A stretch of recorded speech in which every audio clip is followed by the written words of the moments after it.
pledge allegiance to the flag of the United States of America and to the republic for which it stands, one nation, under God, indivisible, with liberty and justice for all.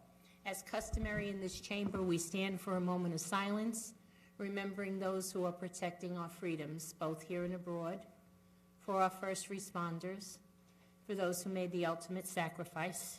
A moment of silence.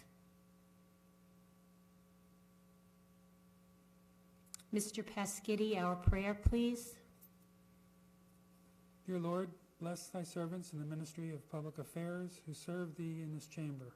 Give us quiet minds and hearts that we may hear thy voice. Help us to know when to speak, when to be silent. Give us strength to oppose the wrong and uphold the right. And grant that we have a good conscience and soul at peace with thee and with one another. Amen. Amen. Thank you very much.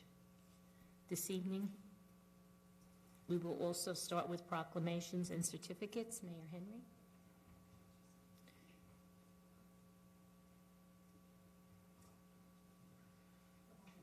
Okay. Yeah. No, it didn't. Oh, Mayor, can I take roll call before you start? Yes, you can. Thank you. This meeting is being held in conformance with the Open Public Meetings Act. Notice has been given to the newspaper and notice of the meeting has been posted in public places. Next Open Public Council meeting will be held on March 23rd, 2021 at 7:30 p.m.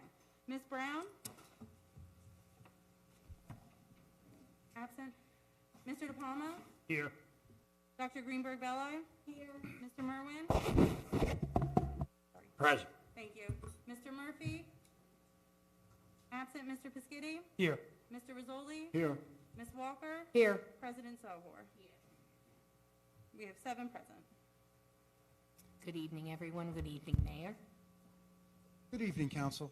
I have 2 presentations to make tonight. My first one is going to be proclaiming March as Women's History Month. Women of every race, class, and ethnic background have made historic contributions to the growth and strength of our nation in countless recorded and unrecorded ways.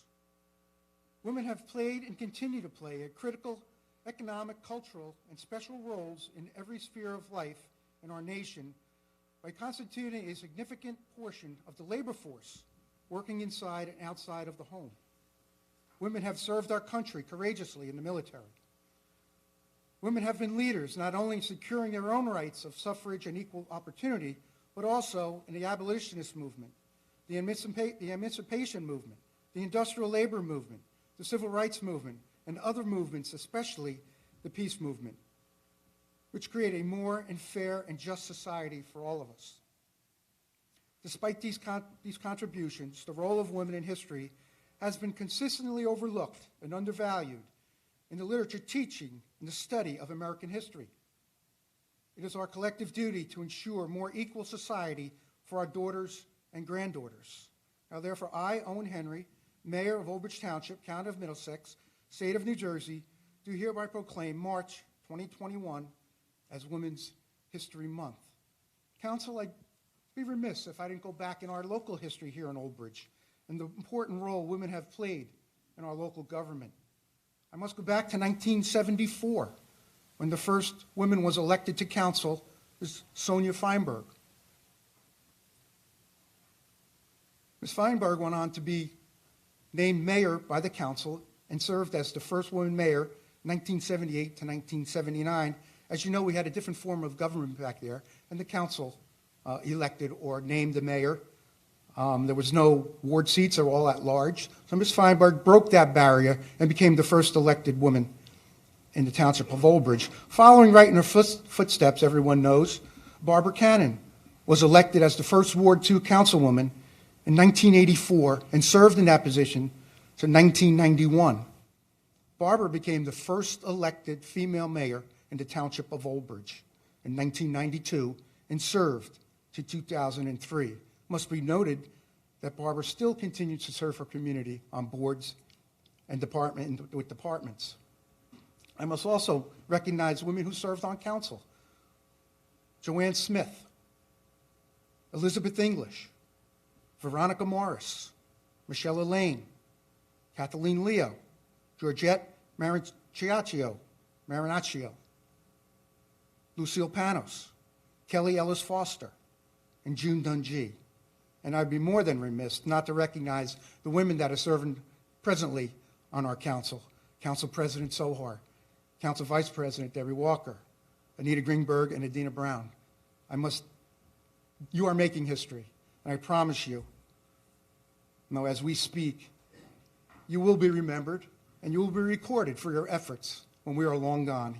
And I thank you for your efforts and your contributions you have made to this community. Let's go to recent history here in Aldridge and the role women have played. We have brought on women to positions that in the past have been predominantly held by males. As we speak today, our township engineer, Nicole Shapiro. Not only is Nicole an engineer, but she is one, or if not the best engineer that I have ever had to deal with in my professional career. Township planner, Veena Sawant, is not only part of history, but she is shaping the future of our community as the first female planner. Dawn Swoboda, our first female acting finance director, is the steward of our finances. Dawn is in our room. Thank you, Dawn. Today, in Aldridge, we have the greatest number of female police officers in our department who protect us and are there for us at a moment's notice when we need help the most. So women have played a role in our township, and they will continue to play an even greater role, and I'm very proud of all their accomplishments. I think as a council, we too should all be very grateful for the role women have played in our history, nationally, and right here in our community. Now, council, unfortunately, on a much, much somber note.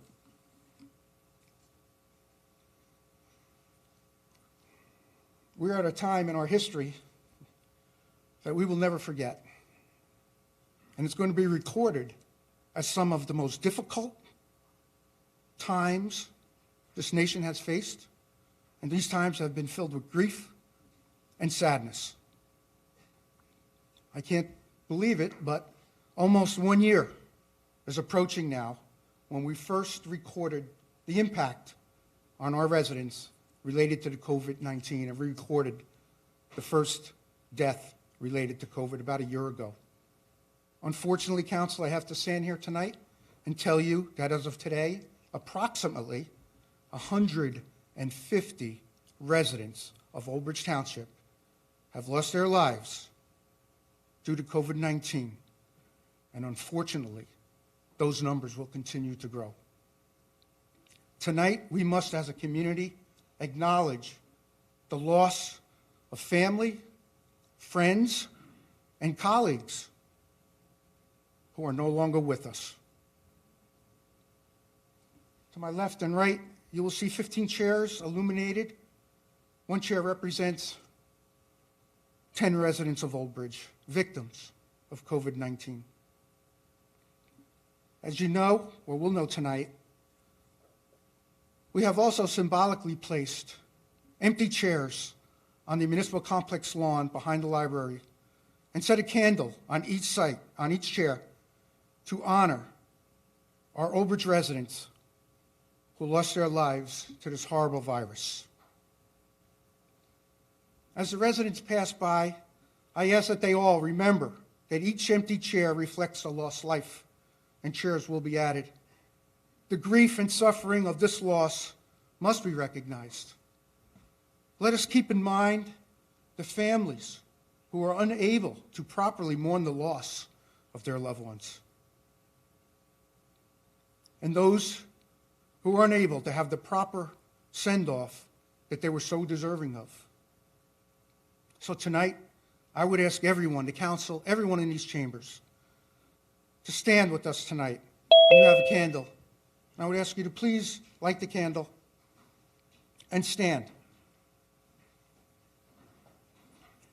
And please join me for what's going to seem like an eternity, but we're going to stand, remember, and reflect for 150 seconds. A moment of reflection. We want to let all those know who have suffered the loss know we are in mourning with all of them. And again, as I said, unfortunately, we will be mourning with more. I urge all residents to continue. Please stay safe and do their part to prevent the spread of the COVID-19 virus. And thank you all. Please stay safe and be well. Let's stand for 150 seconds, 2.5 minutes.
Council, I want to thank you for the time you've given me, and please keep those families in your thoughts and prayers. Thank you.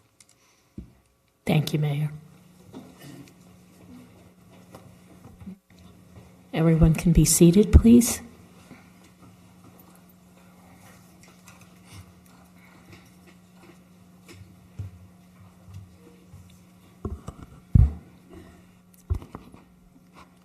Thank you. Next, we'll be hearing request release of performance guarantee for Owens Road Office Park, Block 15574, Lot 1, 2, and 43. Council President, our township engineer is going to be on the phone, and she will explain. Okay. She'll provide the information. Okay. Thank you, Mr. Shaw, Council President, Sohar, Council. This was an application that was in front of our planning board. Owens Road Office Park has a couple of buildings on site, and this was one of the newer buildings in the back. It was a 2-story medical office building, and the improvements included some site features, parking, curbing, sidewalk, some landscaping at the rear. The subject site was actually in front of council back in 2014 to have a reduction on this bond. The remaining performance bonds that we have on file is $81,672.25. Bond number is S00942, and the cash surety that we have left on this project is $9,074.69. We have no objections to council acting favorably on the release of this bond, subject to the completion of a punch list that we had attached to our letter. There's only one item on there, and that's the construction of some bollards at the back of the building to safeguard a hydrant, and also paying of any outstanding escrow fees. I just want the council to know that this is all private work, and with the new bonding laws, there is no maintenance bond required for this application. It is private. I know we have Mr. Peter Klauser from Halbert and Pape, the attorney for the applicant, I believe, on this call as well, who would want to make representation for the applicant. Thank you, Ms. Shapiro, council members, Mr. Mayor, Peter Klauser with the firm Halbert and Pape on behalf of your applicant. I've reviewed Ms. Shapiro's report. I've just heard her statements. I'm in complete agreement with them. The one open item were the bollards, or the one open item was the bollards around a fire hydrant. I'm pleased to report that your property owners had the opportunity to meet with Mr. Hart out at the site, find out where he'd like the bollards to be placed, and actually the contractor is scheduled to put them in tomorrow. So that one condition, I believe it's tomorrow, that one condition will be completed, and it was done with the oversight of the fire official and your engineering department. So I would just ask that the council act favorably on the request to release the performance guarantees. I'll move it. First, we'll have to open it up to the public. I'm sorry, before you go there. Peter, it's Mark Roselli.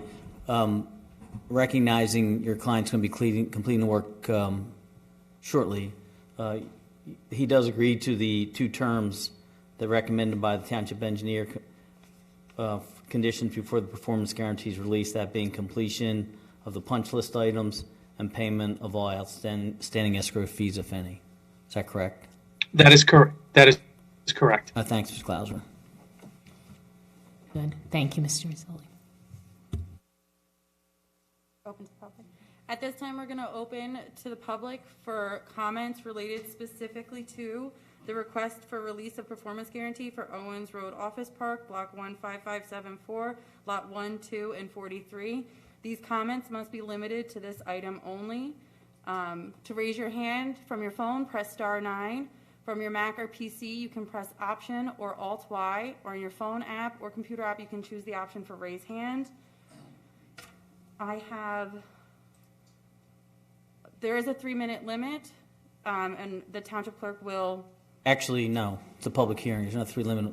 It's just public hearing, but if it's not... Hello, can you hear me? Cut it off.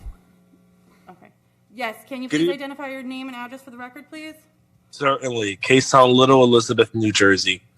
Good evening, esteemed members of the council. I spoke at the last meeting regarding... Sir, is this related to the release of the performance? No, I thought this was public portion. This is a public hearing specifically on the release of the performance, so I do have to mute you at this time. Yes, I do. Stacy Con Gregg, please state your name and address for the record. Stacy Gregg, Rockaway, New Jersey. Okay, so Stacy Gregg. Yes, can you hear me? Can you hear me? I can hear her in the background. I'm sorry, ma'am, you have to speak into your microphone. Can you hear me now? Very low. You can't hear me? We can barely hear you, ma'am. Ma'am, are you calling in reference to the release of the performance bond?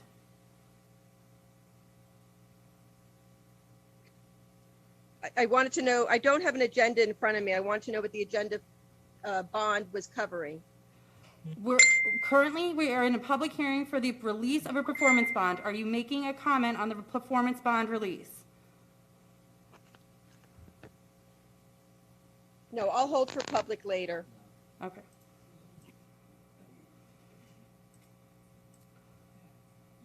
We have no other hands raised for public hearing on this portion. Okay, so we will, excuse me, we will close the public portion now.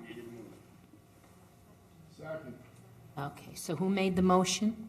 And did any council member have a comment or a question first? Let's follow along here. Okay, no one has a council comment. Okay, then we had a first by Mr. Merwin, we had a second by Mr. Rizzoli, and now we'll vote.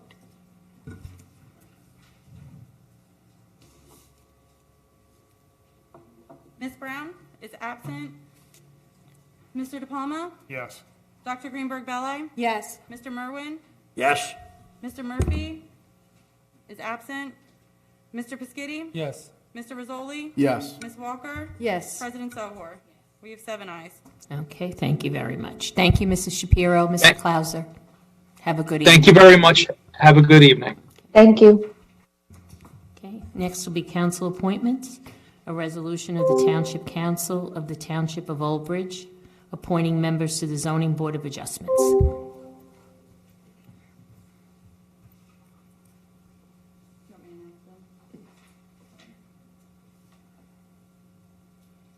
We have an appointment of Ben Stone to our full council position and an appointment of Roseanne Andrews to the vacancy of alternate number 2. Do we have a motion to accept? Move it. Second.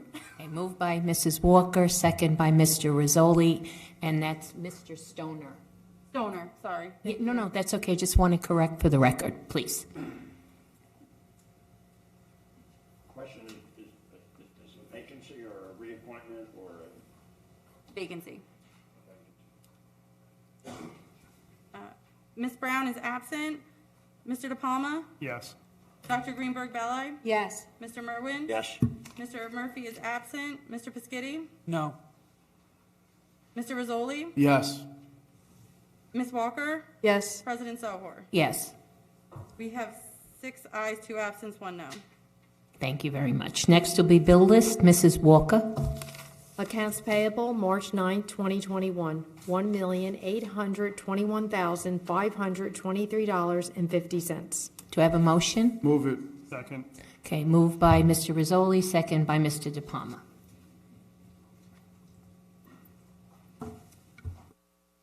Ms. Brown is absent. Mr. De Palma? Yes. Dr. Greenberg Belli? Yes. Mr. Merwin? Yes. Mr. Murphy is absent. Mr. Piscitty? Yes. Mr. Rizzoli? Yes. Ms. Walker? Yes. President Sohor? Yes. We have 7 ayes. Payroll, March 5, 2021, $992,844.47. Do I have a motion? Move it. Second? Moved by Mr. Rizzoli, second by Mr. Piscitty. Ms. Brown is absent. Mr. De Palma? Yes. Dr. Greenberg Belli? Yes. Mr. Merwin? Yes. Mr. Murphy is absent. Mr. Piscitty? Yes. Mr. Rizzoli? Yes. Ms. Walker? Yes. President Sohor? Yes. We have 7 ayes. Payroll overtime, March 5, 2021, $64,540.31. Do I have a motion? Move it.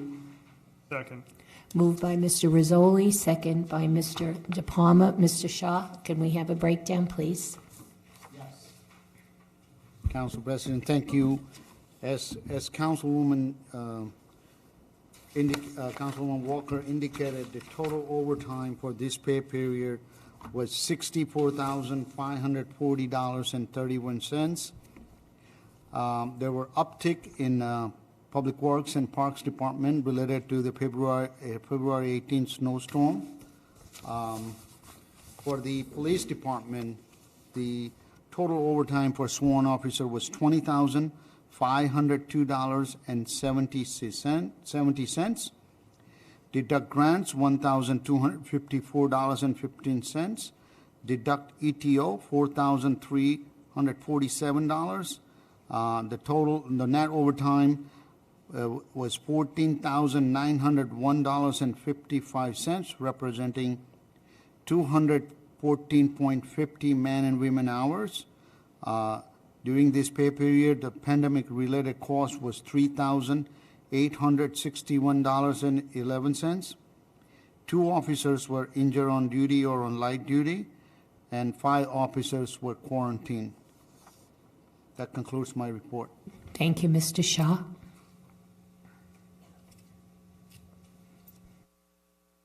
Move it. Oh, we did, I'm sorry. Ms. Brown is absent. Mr. De Palma? Yes. Dr. Greenberg-Belli? Yes. Mr. Merwin? Yes. Mr. Murphy is absent. Mr. Piscitty? Yes. Mr. Rizzoli? Yes. Ms. Walker? Yes. President Sohor? Yes. We have 7 ayes. That concludes the bill list. Thank you, Mrs. Walker. Okay, next, we do not have any ordinances for second reading, correct? No, we do not. Okay, thank you very much. Next will be public comment on any subject matter for a maximum period of 3 minutes. And would you like to, thank you. We're now going to open the public comment portion for all subject matters, including the consent agenda items. All public comments are limited to 3 minutes. This portion of the agenda is not structured as a question and answer session, and the council will respect the public's time by not interacting. The instructions are on the screen in order to join. The call-in number for Zoom is 929-205-6099. Our Zoom ID is 840-0599-8325. And our passcode is 438659. Once you're in our Zoom session, you may raise your hand by pressing the *9 from your phone, Option or Alt-Y from your Mac or PC, or choosing the option for raise hand in your phone or computer app. I will ask you to unmute. Please state your name and address for the record. The Township Clerk will monitor the 3-minute time limit. Okay, thank you. First, I have Kaysen Little. Good evening. Can you hear me? Yes, I can. Oh, perfect. Kason Little, Elizabeth, New Jersey. Good evening. I spoke at the last council meeting in grave disappointment on Councilwoman Anita Greenberg's comments. I seen that she hasn't, resigned yet. I guess she doesn't plan on resigning. So I guess now the township has to feel some more heat from the public. Actually, thousands of people are outraged and are greatly disappointed by her racist comments. And I'm going to spell racist for you because you obviously don't know what racist means. You don't have no right to tell black people or brown people in this country what racism actually means if you do not live what we live through. Racist. R-A-C-I-S-T. That is how you spell it. But I will not allow anyone who do not live or walk in black and brown people's shoes in this country that experience more than a sting of discrimination to tell us what racist is exactly. That is not your place. You are racist. You said racist things. And if you don't want to be called racist, be on the right side of history and don't say racist things. Do not do it. But you think that you can do it because your privilege protects you? You are dead wrong. That is absolutely unacceptable. Unacceptable. And I stand forever with Councilwoman Adina Brown as she is faced under attack right now. Many other times has she been on the council. She has a lot of support from thousands and thousands of us. So if you guys think you're going to continue treating her like crap or however you want to do it, I would actually beg you to think about it the second time. Stop being racist. Do the right thing. Be on the right side of history. Oh, and resign because you have no place in public office and should not be in it. And I don't yield my time back, but I am done.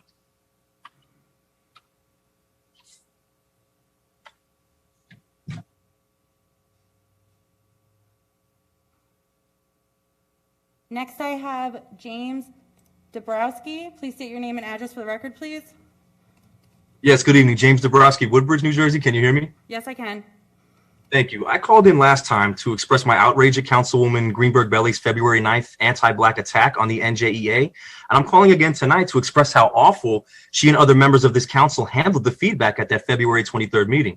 As an educator committed to anti-racism, I've learned that the way to respond when we are informed that something we said or did was racist is to 1, acknowledge the harm we caused, 2, apologize, and 3, learn from our mistake and make a sincere effort to do better. It's important to understand that it makes no difference whether or not the pain we inflicted was intentional, as in many cases it is unintentional. But we must realize that impact is always greater than intent. And regardless of Dr. Greenberg-Belli's motives behind her racist February 9th rant, she must acknowledge that her words really hurt people. We unfortunately had an absolute embarrassment of an ex-president who was notorious for doubling down on the blatantly racist things he would constantly say and do. We also, unfortunately, have many members of this council who support our disgraced ex-president and are sadly acting just like him in this respect. Claiming that you liked Aldbridge's one and only other Black council member besides Councilwoman Adina Brown, Dr. Greenberg-Belly, is the very typical, but I have a Black friend, racist defense. I personally have a Black wife and son, and I still sometimes say and do racist things because I have racist blind spots. We all do in our white supremacist society. As anti-racism scholar Dr. Ibram X. Kendi explains, it's very difficult to grow up in a country that's constantly raining racist ideas on your head and to never get wet. That's how hard it is to never consume any racist ideas. And so the first step is admitting that. Councilman Tony Paschetti actually stated that Dr. Greenberg-Belly, quote, does not have one racist bone in her body. He then continued, you can tell when somebody's a racist because they say racist things. You know, they make comments. Like the one that was made on February 9th, added Councilwoman Adina Brown, the only member of your council who has actual lived experience with racism. And it is ignorant and arrogant for any non-Black person to somehow think we can ever understand racism better than those who have been the most harmed by our anti-Black system of white supremacy. Councilman Mark Rizzoli said that calling people racist is ridiculous and that the Albridge Democratic Committee has done that to him. No, Mark, you did that to yourself when you went on a terrifyingly anti-immigrant tirade at your July 15th, 2019 council meeting, where you attacked and demonized our undocumented community members. You did that to yourself when you helped raise money to defend the notoriously violent Carteret police officer Joseph Ryman after he brutalized a 16-year-old Black boy. You did that to yourself when you passed a racist voter suppression resolution after your white nationalist ex-president lost the election. You're doing that to yourself right now as you sit there wearing an anti-Black Blue Lives Matter flag on your shirt, along with the words, I proudly stand, as a white supremacist middle finger to the same Black activists your racist ex-president called sons of female dogs. You should be ashamed of yourself, Mark, but just like your defeated ex-president, you have no shame. None of you do. Aldbridge deserves so much better. Black Lives Matter. Thank you.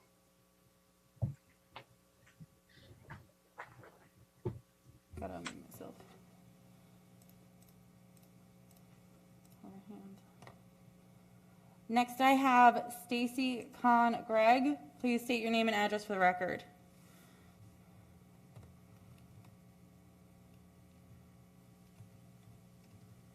Stacy Gregg. Ms. Gregg, can you please state your name and address for the record? Yes. 40 Sunrise Road, Wharton, New Jersey. Ma'am, can you hear me now? You're extremely low in volume. Can you speak into your microphone or turn up your input? Yes. Can you hear me now? Yes, now we can hear you. Okay. Stacy Gregg, Rockaway. I called the last meeting you had, and I got cut off at the end when I was trying to suggest that your entire board, minus Ms. Brown, attend a diversity meeting and find out for yourselves what racism is and what it's about and how to be a friend to the community. And I didn't get that far because I got cut off. I'm very disappointed. Things seem to have escalated since the last meeting. I'm for real. I'd like to know, is he really wearing a Blue Lives Matter shirt right now? I can't see. You need to. This is a public open meeting. I can't see. Is he wearing a shirt? Is that what he's doing? This is not a question and answer session. This is a comment session. This is a clarification, a point of clarification. Robert's Rule of Order. Is the gentleman there wearing a Blue Lives Matters shirt? Okay, you're embarrassed to even answer me, which shows that you know about racism. You know how offensive that is. You know how throughout the last year and a half to 2 years, the Blue Lives Matter blue line flag has changed meaning. Where blatant racists wear it as a signal to other racists regarding their positions and how they feel about Black lives, in particular Black Lives Matter, and the murders of so many people, that because of George Floyd, that we actually have it on video, and things have changed in this country. Because when you see a lynching on a video, it's kind of hard to pretend it didn't happen. But people are still getting off for the murders in a systematic racist system, which is really what's going on there in your town. But it's come known. I mean, pretty soon, trust me, they're not going to be using that blue line because the whole meaning has changed. Just like the swastika over time, it used to be a symbol of peace, and then Nazi Germany took it over, and people don't use it anymore. It's the same thing with the blue line, and that's very discouraging to hear that. I agree with everything Mr. Dabowski said and Mr. Kassan said, so I'm not going to repeat it. I'm very disgusted with what I heard last time. The I have a black friend and the NG and the whole NJHEA, they started it. Why are they pitting the races against each other? That was absolutely despicable. How Miss Brown, I'm sorry, not Miss Brown, Miss Green went on about that. So eyes are on you. People are talking. It's sad to say things have escalated, and I'm just disgusted to hear that you have a Blue Lives emblem on your shirt as a councilman. That's very discouraging. And the fact that nobody there is even willing to say it for the people who don't have eyes on you right now. Your 3 minutes is expired. Thank you for your comments. Good luck. Good. Next I have, it's a phone number. The last few digits are 3592.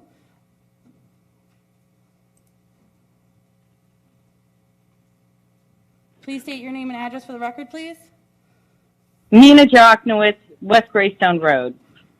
Tonight, when us residents in Albridge have an opportunity to speak up to council. Wow, 3 minutes.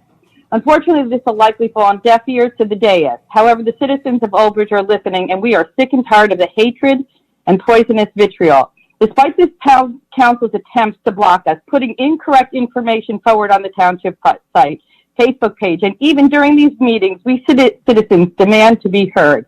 Your petty attempts to silence critics and criticism by lying to us, attempts to silence criticism by false accusations to police. Oh, by the way, membership to Hadassah, Sister Shalom, the ACLU, the Southern Poverty Law Center, Black Lives Matter, Human Rights Watch, the Democratic Party, Albridge Democratic Committee, the Albridge Community Coalition, the New York Academy of Sciences does not make me or anybody else a criminal. That said, what we need is change. You folks need to get out. Bringing diversity to this council will add to the knowledge base we already have. We are a diverse and dynamic community. We will not shy away from you and your attacks on us because we know as individual and collective voices of the community. We are the community, and we demand to be there in that room, in the flesh, at the council meetings. We demand to be at the table. Considering you want to put our children and teachers at risk, I don't understand why you can't allow us in the room. I think that this council, in the last few months you have in office, you should focus finally on our community for once. Our health, COVID vaccines, job regrowth, working with seniors to get them registered for the vaccine. We need to build some infrastructure and bridges, not walls. We've lost way too many people here from COVID. Tonight is the 1 year anniversary, as the mayor pointed out, and since many people started taking this disease seriously. We are still in the nascent stages of successful treatments. Instead of telling people how dangerous this disease, instead of you telling people how dangerous the disease is and wearing a mask, you folks continue to take down your masks, not wear them in this meeting. You speak against the warriors, the scientists, the clinicians, the industry, which has been working on overdrive to save lives. You continue to sit in this room and outside on the streets without masks. This council has done everything to poison the community with hate, but you won't succeed. We love our neighbors and our community. We love our teachers, our firemen, the police, the school board, and everybody who volunteers, as well as the people who get paid for the successes that they bring to us. You were elected with a responsibility to represent all of us, not just the people who voted for you. Start by saying you're sorry for not listening, not caring, and become a member in good standing to our great Albridge community. God bless America and the President of the United States. Do I have a few more minutes? Gabrielle, I know there's been at least 14 messages, emails that were sent to you by different people. The time is expired.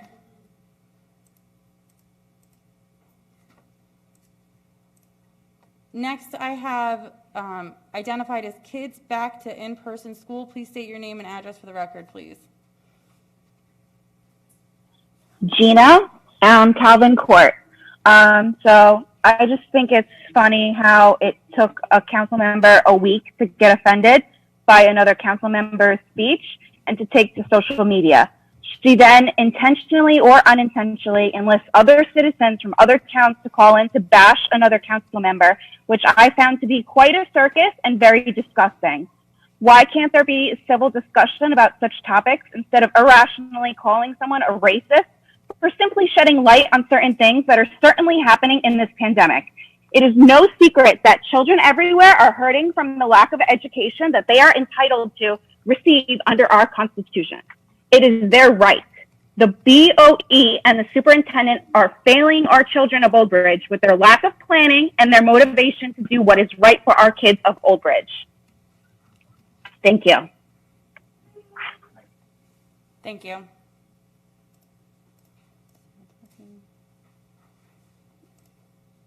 Next, I have Anjali Waters. Please state your name and address for the record, please. Hi, Anjali Walters, Woodbury, New Jersey. I'm just really mortified. I was on the call last time, and I was really hoping for better. You see towns all over that are notoriously racist that are adopting policies that show Black people that their lives matter. You have residents in your town who you hurt, who have been silenced for decades and generations, and who have not had a voice. And as soon as you get people that find the courage to speak up, you want to continue to silence them or speak over them or tell them that their reality is not real. And as to what the last caller had mentioned, how dare you as a white person tell a person of color they have a timeline to get offended? Like, you have no idea how it feels to be a woman of color or a person of color in America. So knock it off, first and foremost. Secondly, nobody's electing anyone to speak up on their behalf. People are actually concerned and people actually care. And as a white woman, I'm so embarrassed to see that there are white people boldly out here making racist, disgusting comments that make no sense. Like, it is 2021 and we're still out here acting like you guys were part of the KKK. Like, what do you... Basically, we're supposed to be a diverse country. That's what we want to promote, and we don't give the freedom and equality that we should.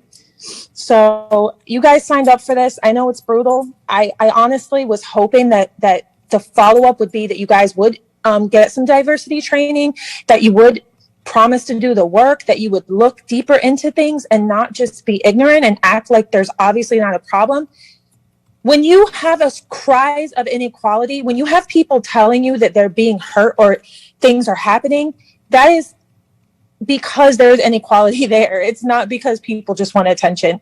If your children are acting out or your spouse was having a problem, you're not just going to tell them that they're misunderstanding it and that's not what it is. Like, you're going to actually care. So if you really cared about the people, your constituents that are hurt, your partners on, I don't really know the situation that happened prior to me joining these meetings, but like, it sounds like you guys aren't trying to resolve it. And it's really sad because, again, it's 2021. So I really hope that you guys do the work.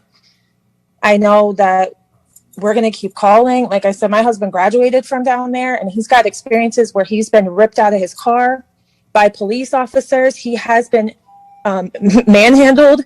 That was your 2 minutes. I do need to end it. Thank you for your comments. Thank you.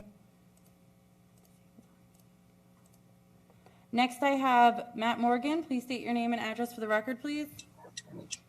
Yeah, Matt Morgan, Greenwood Road. I just want to touch on two quick things for my main point. One is to thank all these other callers who are calling in to speak out against the words of Councilwoman Greenberg-Belli, because I also found this past speech appalling. Sadly, feels like we've grown numb here in Albridge, kind of used to this, unfortunately, but I do extend the appreciation here because we needed this kind of wake-up call. So, you know, we residents of Albridge, we'll take it from here. The other speech I was appalled by were some recent remarks by Councilman Mark Rizzoli. You know, I called this meeting 2 meetings ago, and I begged the council, do not inject partisan politics into the school reopening conversation. That's all I wanted.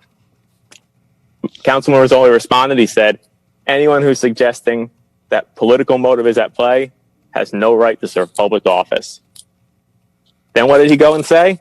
Later on, more recently, he said expanding vaccine eligibility to educators is just to play for votes.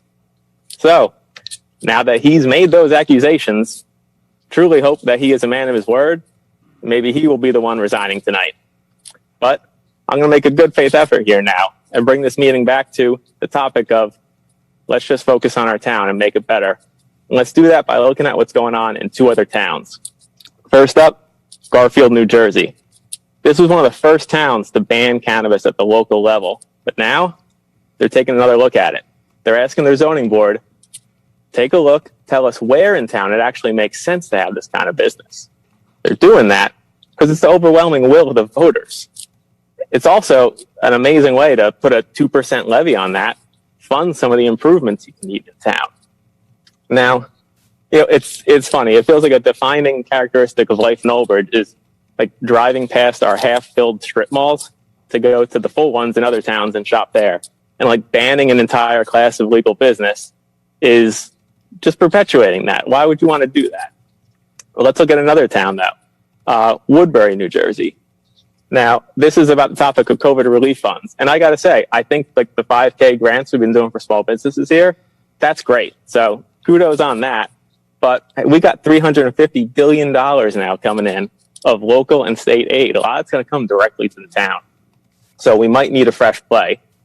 So let's go right in and look at what they're doing there. They're using their COVID relief grants for a matching fund on local only gift cards. That effectively doubles the amount of money you could pump into your local economy by encouraging people to go out, shop, and spend, because it's about to become safe to do that. So it's a perfect opportunity. And, I'd say just look it up, look and see how they're doing it. If it doesn't work out for Albridge, I understand. But, we've even got the Think Albridge property tax relief card. You could have a Think Albridge holiday weekend, sky high, set that relief rate. All right, thank you for your time. Have a good night.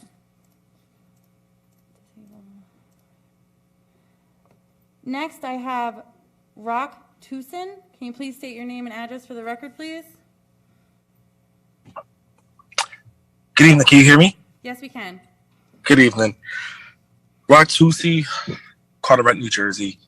I'm so disappointed by the email that my dear friend, Councilwoman Adina Brown, has received Sunday night.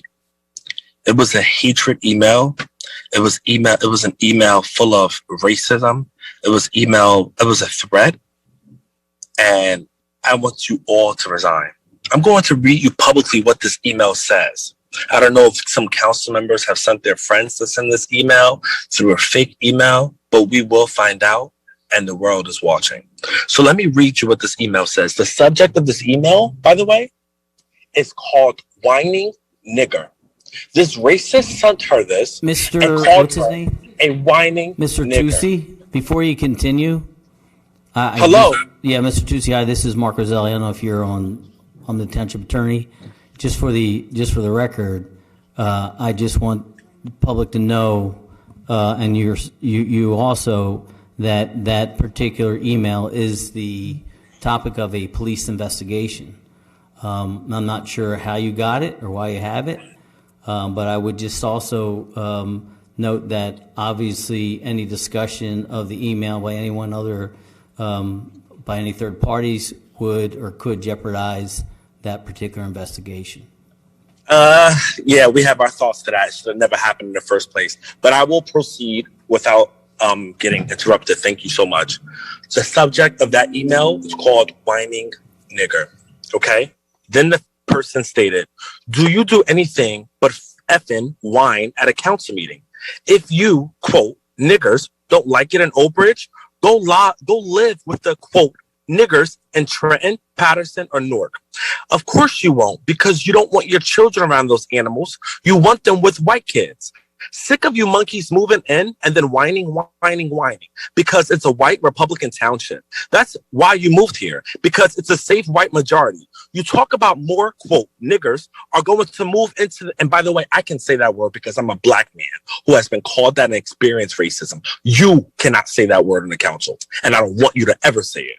I will proceed. Because it's a white majority. You talk about how, quote, more niggers are going to move into the neighborhood over the years. What do you think is going to happen to this township if it becomes, quote, a nigger majority? Unbelievable. You animals destroy everything and everywhere you go. I don't know how your, quote, nigger ass gets elected in a Republican township, but I'm sure as hell was going to do everything in my power to get your, quote, nigger ass out of there. Are you going to go move to Trenton, Patterson, or Camden? Of course you won't do it. I remember the good old days when there were none of you, quote, niggers around here. And it was nice eventually. It'll be destroyed by you animals. Burning, looting, murdering. That's the end of the email that a racist, probably one of your friends, has sent my friend, Councilwoman Adina Brown.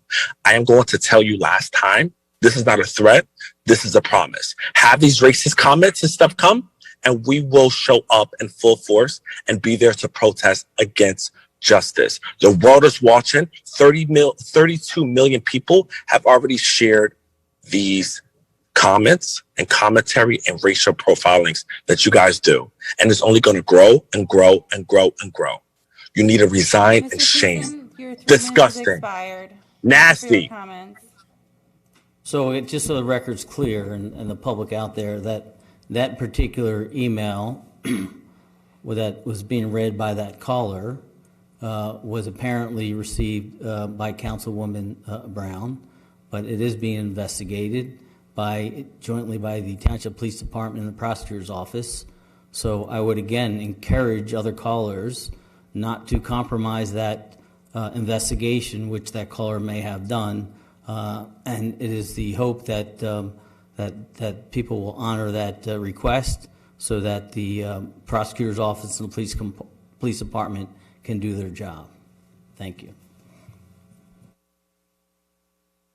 Next, I have D. Verdi. Please state your name and address for the record. Hi, this is actually Harry Verdi from Spring Knolls Association. I'm calling because I am a lifelong Old resident. My family and I moved here when we were 3 months old, and I'm 42 years old now. So I've seen the good and I've seen the bad. And I can tell you for a fact, of someone who's lived here his entire life, this town has racist bones. I've experienced racism firsthand virtually every day of my life in school, from kindergarten to Sauk to Madison Central to Albridge High School. And what I see up there at the council meeting, I'm appalled. I've gone back and watched months and months of council meeting, and I'm appalled and embarrassed that council members up there look at that, come to these meetings to self-fulfill their own prophecies. You don't serve the town. You don't serve your constituents. You only serve yourselves. Mark Rizzoli, I mean, this guy was a Democrat and then he flipped to a Republican. If that's not self-serving, I don't know what is. Just whatever office it is to hold power, that's what you go to. This town is divided, and this town needs to be united. And the hateful rhetoric that the council members continue to spew is furthering that divide. I want my children back in school, just like many other parents do. But I'm not going to sit up here and make it a political partisan issue about left or right, or we have to do it the right way. And we have to listen to everybody. What Councilwoman Brown is enduring is the same thing that I've endured for 35 years of my life in this town. So for people to get up there and say, I'm not racist, or racism doesn't exist, or it's not a problem in this town, because you don't experience it, does not give you that right. Every day you walk out of your house, you don't have to worry about anyone looking at you funny, anyone profiling you, anyone making thoughts in their head. I've been pulled over for no reason. I've been harassed for no reason. My children have been bullied for no reason, only because of the way they look. not because of any other reason. So this is not a threat, but the council members need to be aware. This town is awakening to the things that are going on. And if you do continue down this path of dividing and not listening to your base and your constituents, you will be voted out.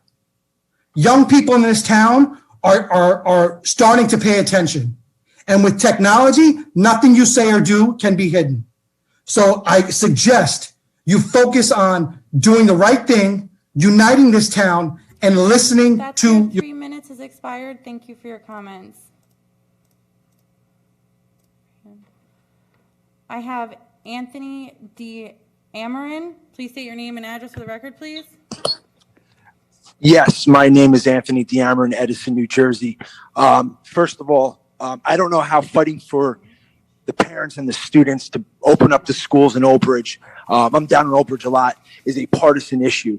That is fighting for your constituents. I think people need to re-educate themselves on what is actually these certain council members are doing for the people. So they're fighting for the students there to get back into the school. They're regressing, and I say kudos to those council members who are speaking up for the parents. Number two is regarding racism and that email, which I was not aware of, but I just want to remind people of, we had something similar in Edison. We had a racist flyer that went out that was, purpose of it was for a Board of Education race. And they tried to make it seem like there was racism in our town.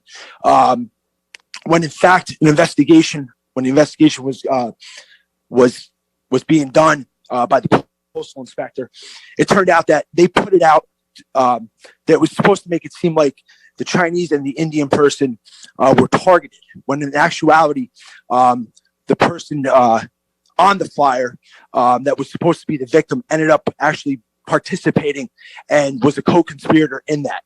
So I think that you have to let this investigation play out.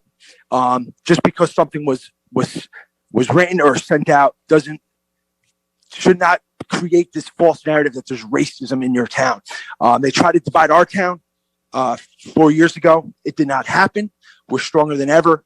We're united, and be very careful on, pointing fingers before the investigation's done. And I suggest people look into that Edison racist flyer one, and you'd be shocked to know the actual truth. When they put it out themselves to gain votes, to win an election, and they try to divide us, when in actuality, we are more united. So I want to thank you guys very much, and stay safe.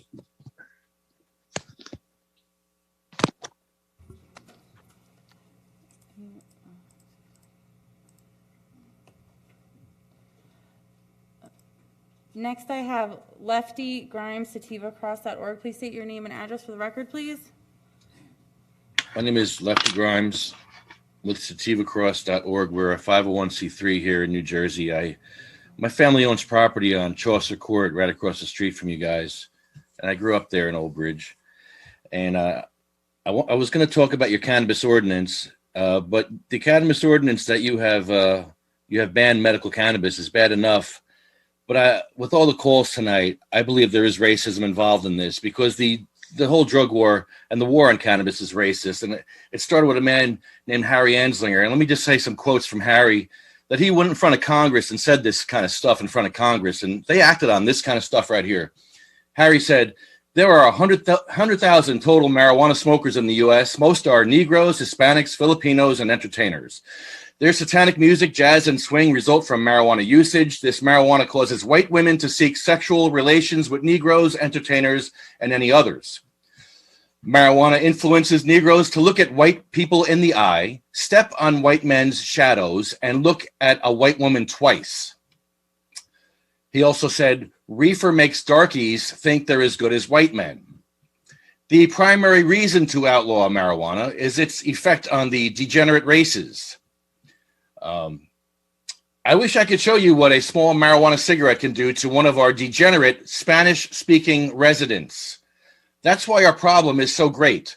The greatest percentage of our population is composed of Spanish-speaking persons, most of who are low mentally because of social and racial conditions.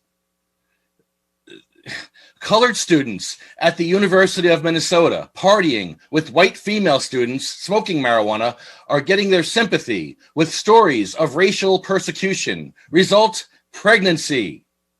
And there's even more. There's even more. Marijuana, you smoke a joint, you're likely to kill your brother.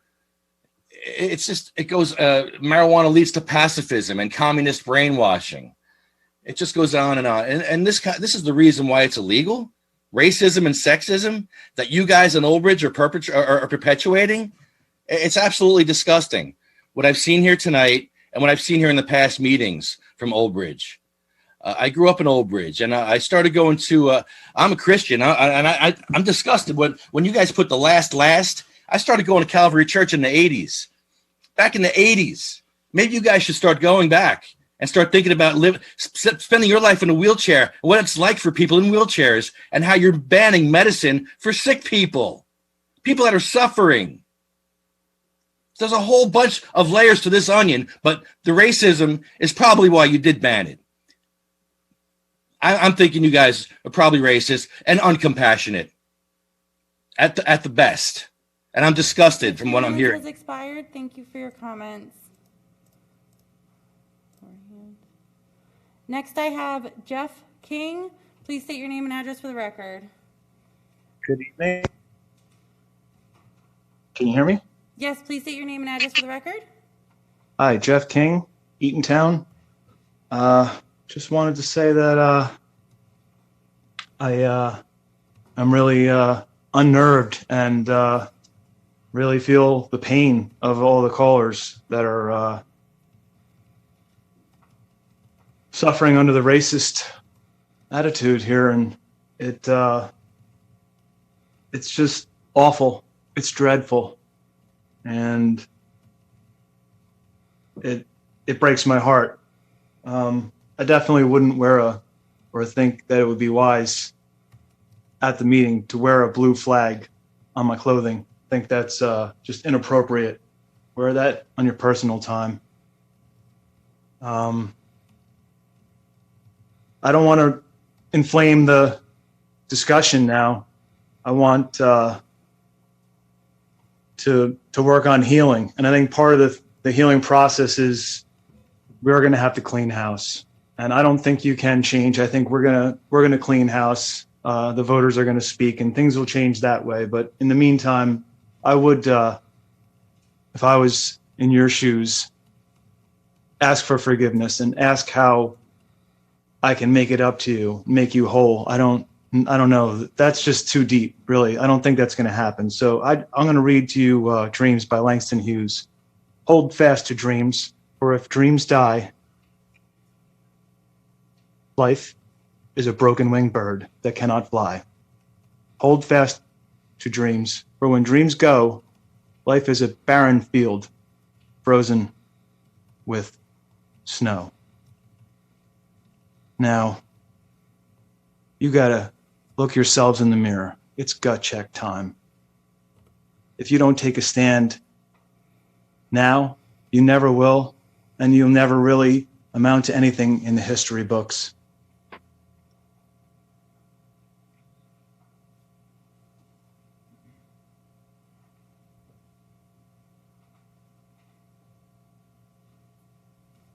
Mr. King, are you finished with your comment? No, I'm not. Oh. No.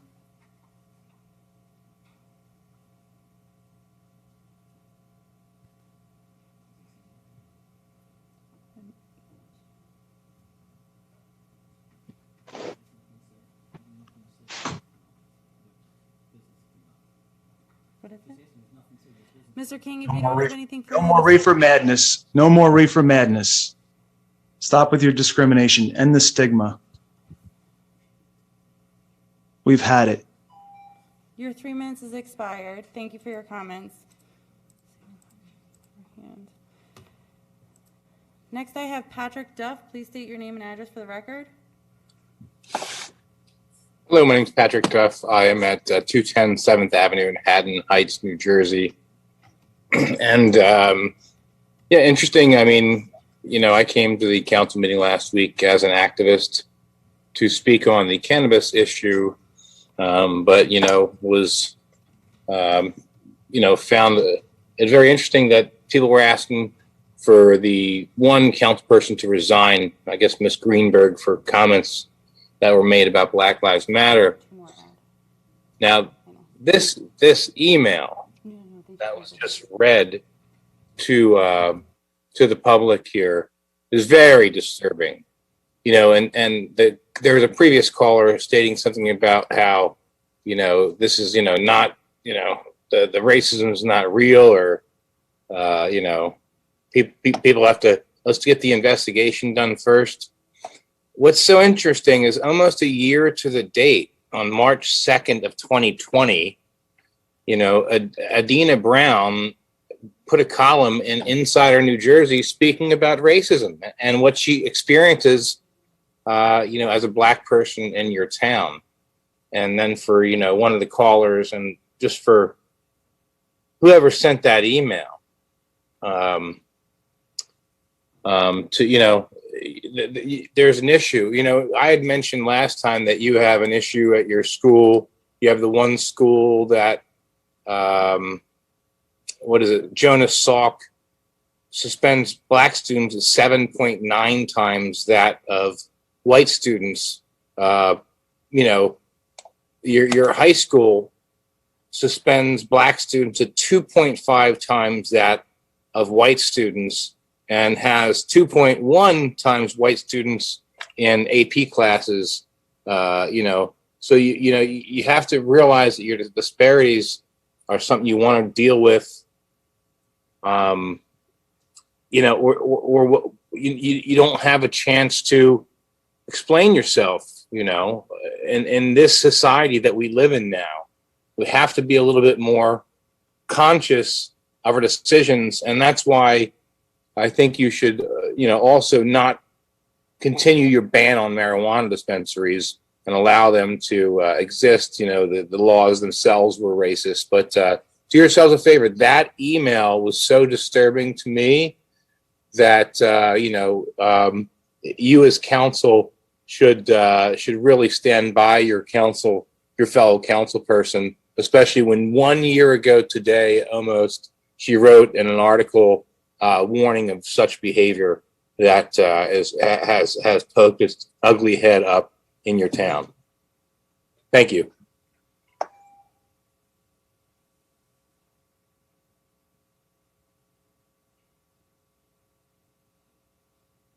I have Keisha Dabrowski. Should we speak? Hi, can you hear me? Yes. Hi, so I am from Woodbridge. I'm also an administrator at Rutgers University, and I'm calling tonight because I am a Black woman. I'm a Black mother. I am a Black daughter. I'm a Black sister, and I am so appalled by what I've heard tonight. I also call Adina a very dear friend, and I have great respect for her. And right now, my mother, I just found that my mother has ovarian cancer. I'm literally calling you a day out of coming out of my mother from the hospital. But I had to make this call. I was compelled to make this call, especially after the person from Edison came on and, you know, made the reference to what happened and almost in a way gaslighted the situation to infer that Adina would even create this chaos, that she would do this. She is the mother of Black boys. Why would somebody do that? And I understand that people do this, but it's the same thing that happens when a woman comes out and says that she's been sexually abused or attacked. And that's why, as somebody who is a DEI professional, I always say there's an intersection of oppression. People often try to find another way to blame the victim in a situation. And I can tell you, as an educator, as someone who is highly qualified in the area of DEI, you can look me up. When I heard Dr. Anita Greenberg-Belly's statement, I was appalled. I could not believe that she had the audacity to sit there and speak in that way. I could not believe that she was a representative and that children were hearing her, others were hearing her. But I have to tell you, I was more appalled when she was told that it was inappropriate and the way that she handled it. Because true leaders take feedback.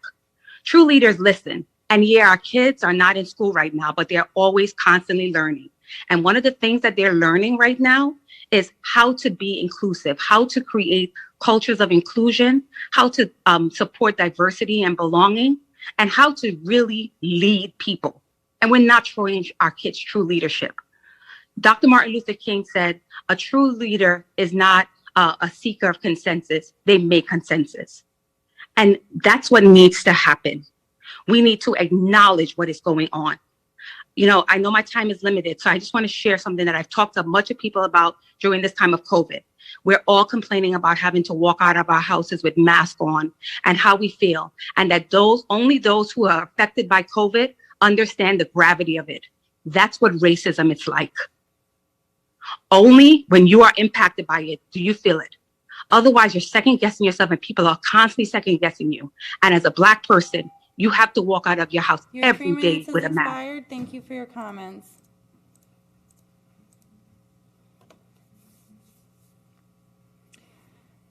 Council President, I do not have any other raised hands, but I do have 5 submit. Oh, I apologize. I do have another raised hand. We need to close and not continue at a certain point, or else, you know, once it's done, we close it. And I think we need to be cognizant. This is a council meeting, so we need to be, once it's done, we close it and you move on, all right? Or else we'll be here for so after this call, I think we close the public comment.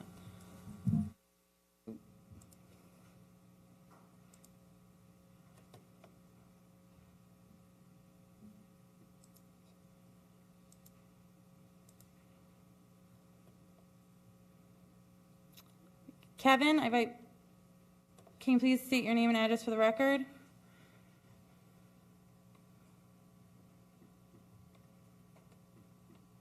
Kevin?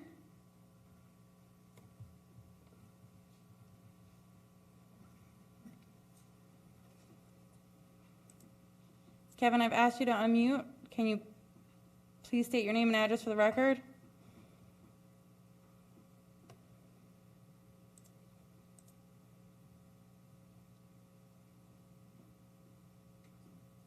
Done. I actually have. Okay, subject to, there's some written comments, but as far as the telephone portion. Oops. And the reason is obviously the purpose of these council meetings is to conduct council business. And the Open Public Meeting Acts afforded governing bodies to have a moment of the meeting for public comment. And so that is what we did. But I think we've been doing public comment now for at least, from my count, 40 minutes, 45 minutes, and it's 8:45 and we haven't conducted council business yet. So we have to be mindful of that. And I know that that ultimately people have an opportunity to discuss it and have public comment, but that we have to continue the work. And I also want to make another comment relative to the one caller who read the email. It's just so that the public is aware, because it is an ongoing police investigation, again, being done jointly with the Middlesex County Prosecutor's Office. It's not appropriate for the mayor, administration, or any council member or myself to comment on the investigation because of the fact that, again, it's ongoing, and that's been a long-standing position, not only this township, but I think every governmental entity. There are no more raised hands on Zoom, but I do have 5 written comments.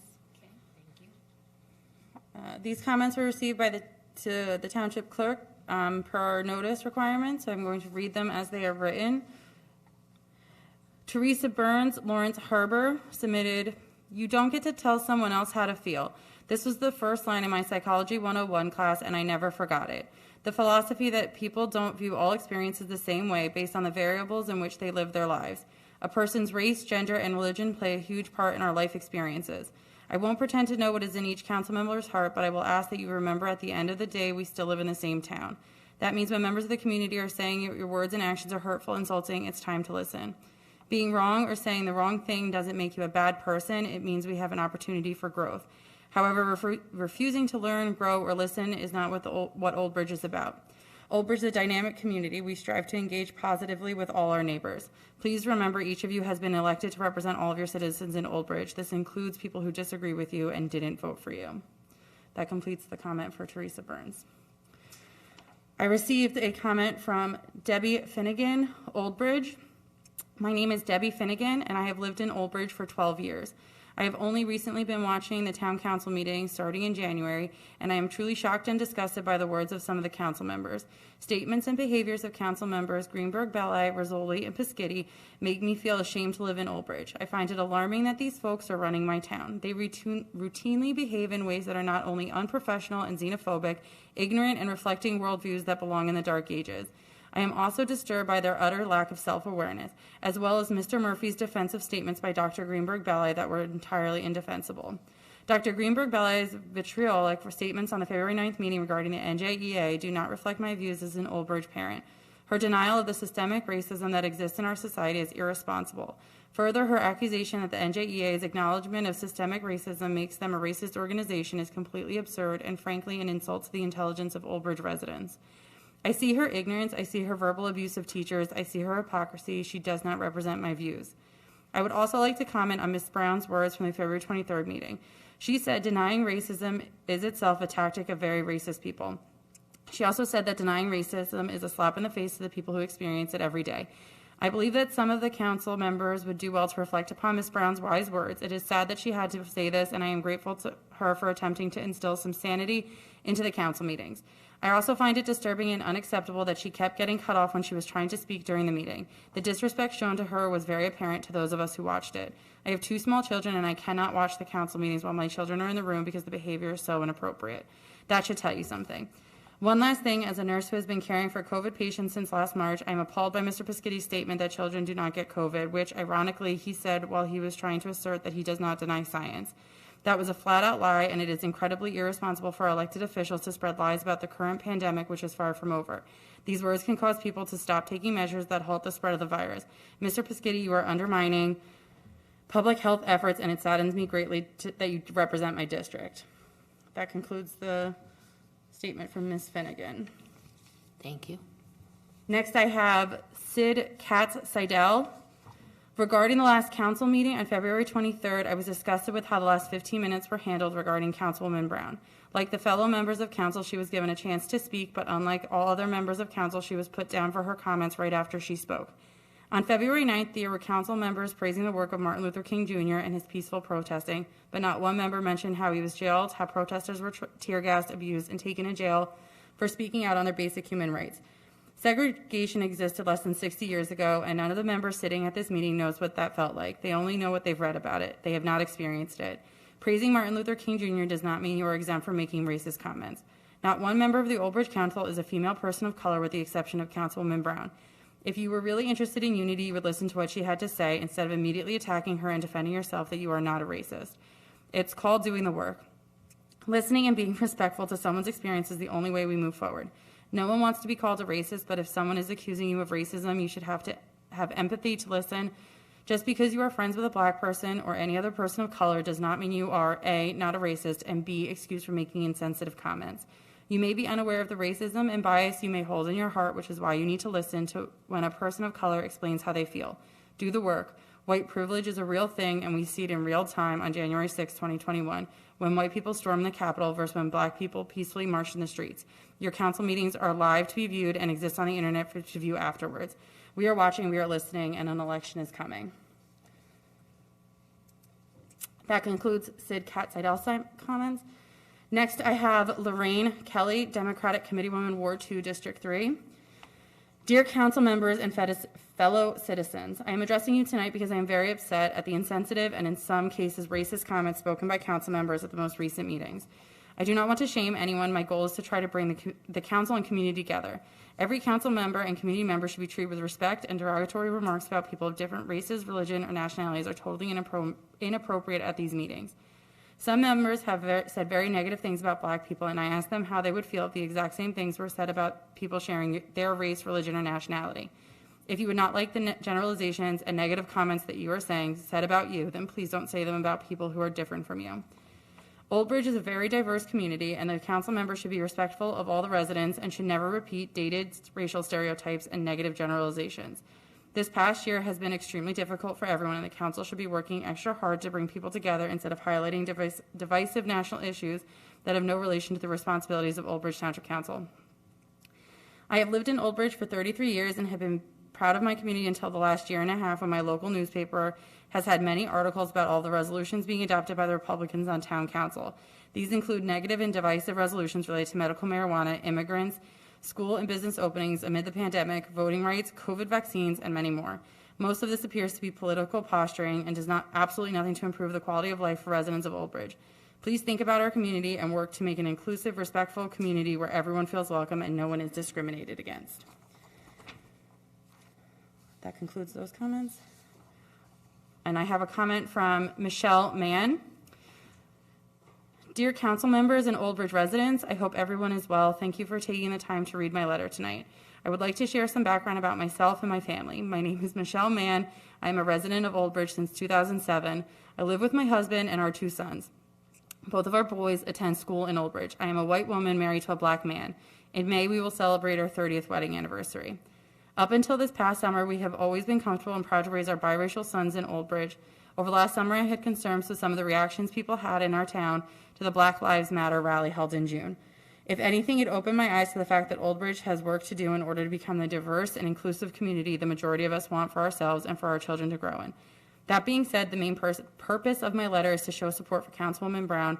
I personally and many others I have spoken with find the council's treatment of Ms. Brown reprehensible. Excuse me. It is obvious Ms. Brown is not treated with respect. Recent comments by Mr. Rizzoli and long-winded rants by Dr. Greenberg are both rude and inappropriate. As town council members, I believe it is your duty to listen, empathize, and make changes when a fellow council member is telling you they have experienced racism from both the council and the community. I feel the council should be working towards a better understanding of racial equality, diversity, and inclusion in our town. It is not enough to be not racist, as many claim you aren't. You must be actively anti-racist. Unfortunately, reading quotes from Dr. King during Black History Month or mentioning your one black friend does not put you in the actively anti-racist category. Please do better. And that concludes the written submitted comments. Okay, thank you very much. Next will be our consent agenda. May I have a motion? Okay, moved by Dr. Greenberg-Belli, second by Mr. Rizzoli, and now I'll ask for council separations.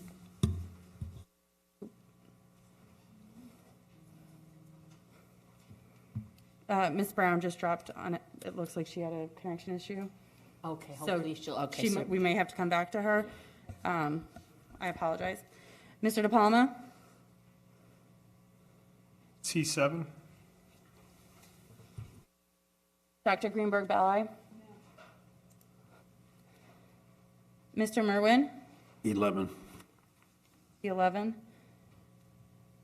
Mr. Murphy is absent. Mr. Piscitti? No, thank you. Okay. Mr. Rizzoli? No separations, thank you. Ms. Walker? No, thank you. President Sohor? No, thank you.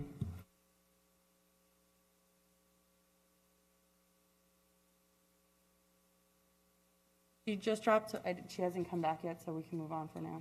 Okay, so just, yeah, we'll have to if she can't. It looks like she just dropped her connection. I don't know if she'll return. All right, so the first one will be. Oh, wait, just need to take a motion on the consent. We're going to do the balance. Thanks. Yep. Oh, Ms. Brown is absent. Mr. De Palma? Yes. Dr. Greenberg-Belli? Yes. Mr. Merwin? Mr. Murphy is absent. Mr. Piscitti? Yes. Mr. Rizzoli? Yes. Ms. Walker? Yes. President Sohor? Yes. 7 ayes. Thank you. Next to separation, C7, Mr. De Palma. Yeah, so just separated just to make sure that the residents listening just understand of some of the grants and things that are available to them. You know, in this case, this is for the cancellation and refund of real estate taxes for a 100% disabled veteran. Just for the folks out there that would qualify for this, make sure you take advantage of this, especially if you know, in this time of COVID and really any time, just make sure that you are aware of programs like this that can help you, you know, get the refund back on your real estate taxes. That's it. I just wanted to make sure that we highlighted. I know I've highlighted stuff like this in the past. As these come up, I want to make sure that we're not just glossing over some of these and just approving it, that we do make sure that we are highlighting the fact that these are available for our residents. And if no one has anything else, I'll move it. Okay, moved by Mr. De Palma, second by Mr. Rizzoli. Ms. Brown is absent. Mr. De Palma? Yes. Dr. Greenberg-Belli? Yes. Mr. Merwin? Yes, thank you for your service. Mr. Murphy is absent. Mr. Piscitty? Yes. Mr. Rizzoli? Yes. Ms. Walker? Yes. President Sohor? Yes. We have 7 ayes. Thank you. Next will be C11, Mr. Merwin. Yeah, this is new or something because of the COVID. Council President, if I Yes, may. Mr. Shaw. Yes, the resolution was added today. Part of our budget process, due to COVID, state has permitted to average 3 years revenue. In our arena and our parking utility, both were severely affected, and the revenues are much less than what we collected last year. And so we had average for 3 years, hoping that the recovery will take place this year. Unfortunately, when we did that in the budget, we did not had that resolution included at the last meeting. And so we are requesting council to pass a resolution so that we can provide that to the state and get our budget approved.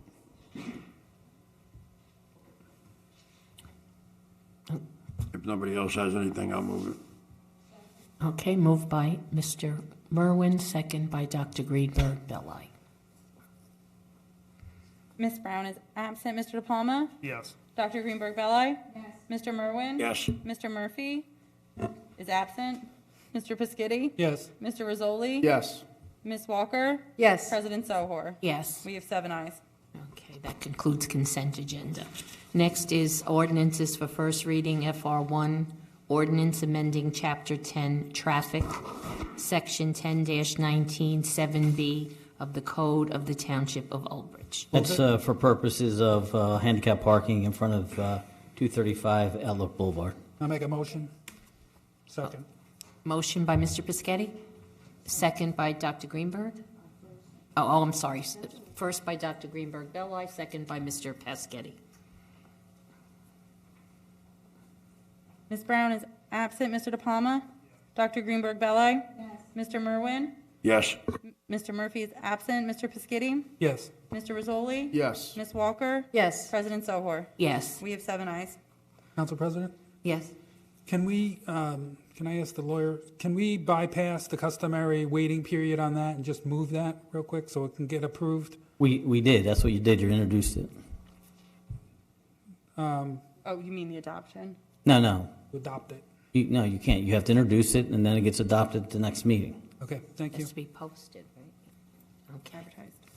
Okay, next is FR2, Ordinance of the Township of Old authorizing quit claim deed for purposes of extinguishing certain easements in favor of the Township of Oldbridge regarding block number 5001, lots 13, 14, and 13.23.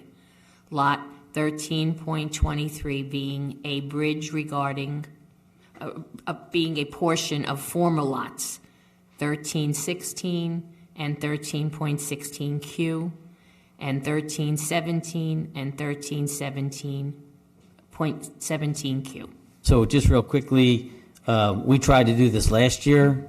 There were certain easements that Manzo Holdings LLC had on a prior approval. They went back to the zoning board. It's a condition of the approval. The zoning board asked that they remove those easements because they're no longer needed. Township had passed an ordinance seeking to extinguish those easements. Then it was discovered, I guess from title companies, or they did the research, that that wasn't enough, and that they had were recommended that the township grant this quit claim deed. And what a quit claim deed, just you convey the interest that you have, making no other guarantees. Who ultimately is receiving ultimately certain easements from Ansel Holdings as well. So this is another step that has to take to extinguish these easements that are no longer needed on the subject property. Anyone else? I need a motion? Move it. Moved by Second. Mr. Biscotti. Second. By Mr. Rizzoli. Ms. Brown is absent. Mr. De Palma? Yes. Dr. Greenberg Belli? Yes. Mr. Merwin? Yes. Mr. Murphy's present on Zoom. Mr. Murphy, would you like to vote? Seems he's absent from dais. Mr. Piscitty? Yes. Mr. Rizzoli? Yes. Ms. Walker? Yes. President Sohor? Yes. We have 7 ayes. Next is discussion ordinances.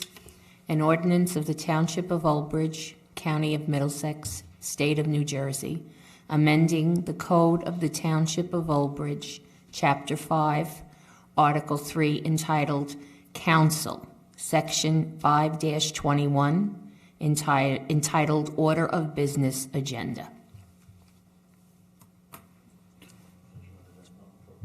No, this is a discussion ordinance. Obviously, one of the concerns, I think, is being able, look, let's start from the beginning.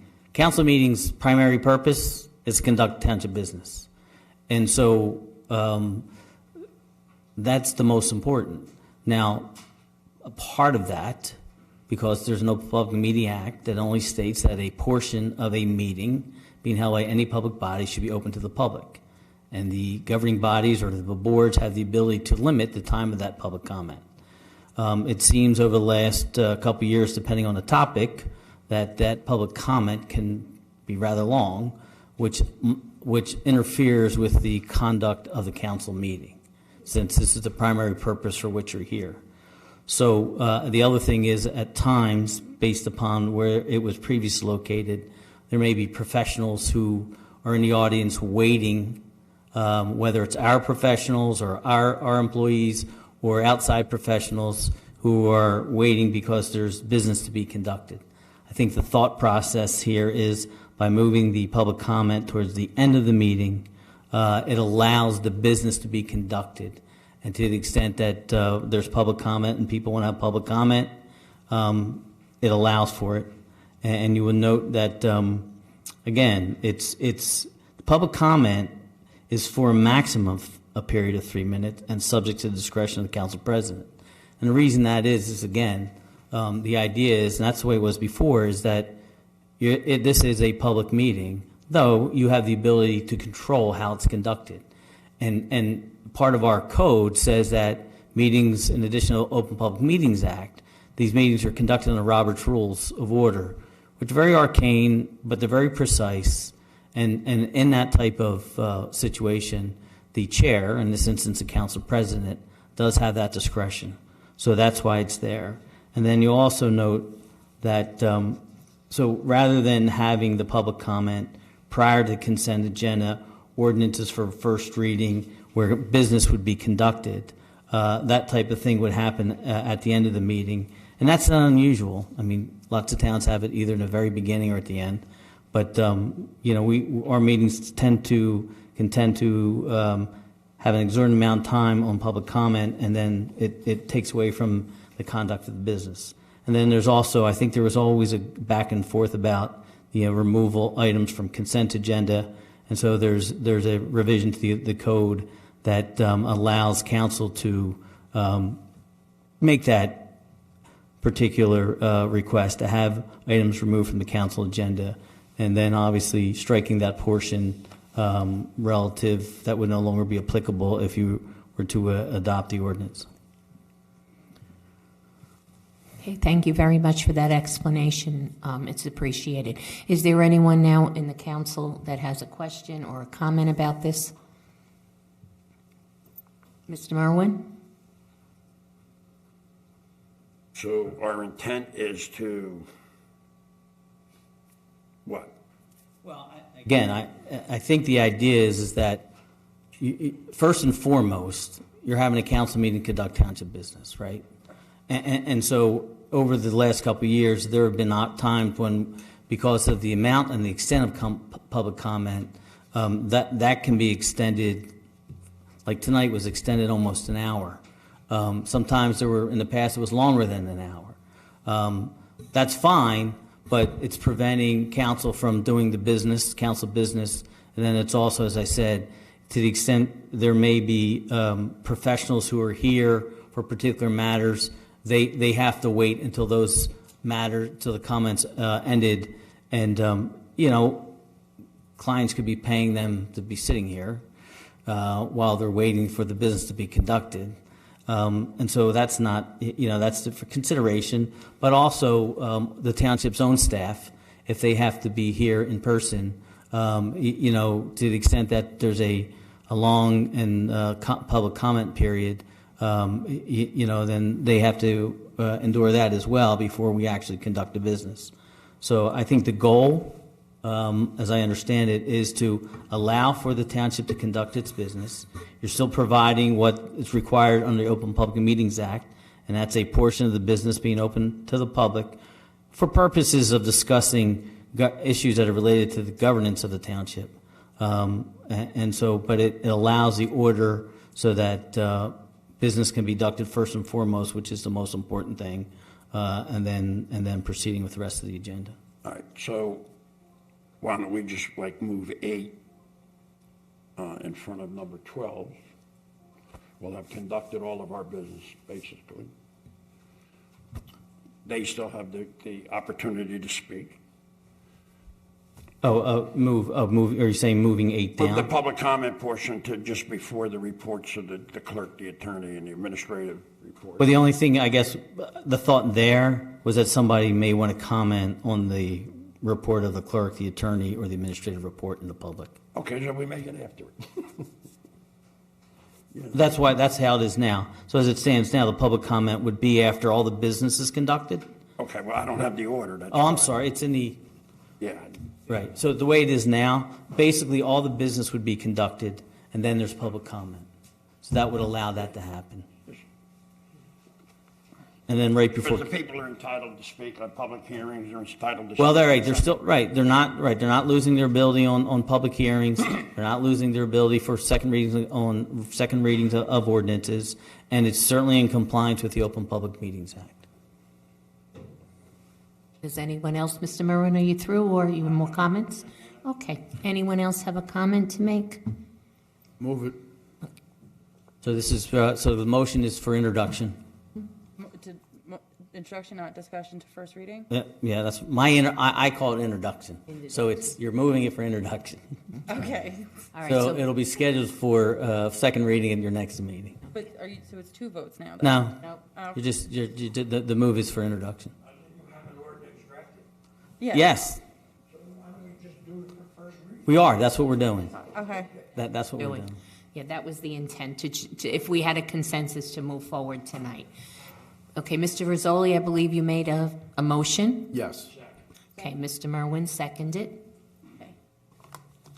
Ms. Brown is absent. Mr. DePalma? Yes. Dr. Greenberg Belli? Yes. Mr. Merwin? Yes. Mr. Murphy?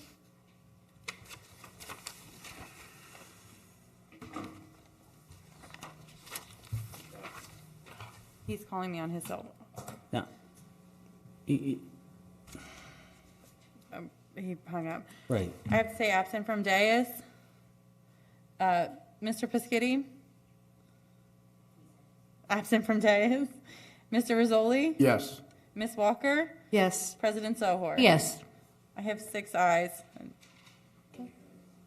Thank you very much. Okay, next will be report of the township clerk. I have one tonight. Get excited. I'm sorry. It's quick, though. Dog and cat licenses are currently due and being processed by the Township Clerk's office. Middlesex County has been hosting free rabies clinics for Middlesex County residents. There is a clinic this Saturday, March 13th, at Jamesburg Firehouse, 82 West Railroad Ave. 1 to 2 is for cats only, 2 to 3:30 is for dogs only, and 3:30 to 4, cats and dogs are allowed.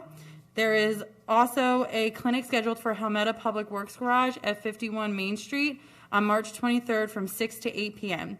This information is available on oldbridge.com. And then my next thing is April 14th is the deadline to submit change of party affiliation declaration forms for primary election. And May 18th is the voter registration deadline. The forms are available at oldbridge.com, or you can contact the clerk's office with questions. That concludes my report. Thank you very much. Do I have any questions for the clerk? If not, can I have a motion to accept her report? Second. Okay, moved by Dr. Greenberg, second by Mr. De Palma. Ms. Brown is absent. Mr. De Palma? Yes. Dr. Greenberg Ballet? Yes. Mr. Merwin? Is it off dais? Mr. Murphy? Is off dais. Mr. Piscitty? Yes. Thank you. Mr. Rizzoli? Yes. Ms. Walker? Yes. President Sohor? Yes. We have 6 ayes. Okay. Is going to be the report of the Township Attorney.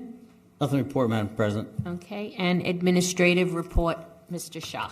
Thank you, Council President. Administrative report for March 9, 2021. Item 1, Aldridge Township and the Aldridge Board of Education will continue sponsoring COVID-19 testing through March. Testing will be held at the Aldridge High School parking lot on Saturday, 9 a.m. to 2 p.m. Result will be received following day of testing via email. Residents who do not receive their result next day may contact Synergy Lab directly at 732-695-4700. Item number 2, the Aldridge Culture Arts Committee presents their taping of the popular radio show, Suspend Murder Through Looking Glass. The video production can be viewed on OBTV 15 and on the Township website and the YouTube channel. Item number 3, Aldridge Madawan Road, 516 Lake Lafrette's Bridge. Middlesex County and Monmouth County will be hosting an online public information meeting regarding the local Concept Development Center for this bridge. The meeting will be scheduled on March 22nd from 6 to 8 p.m. More information can be found on Township websites.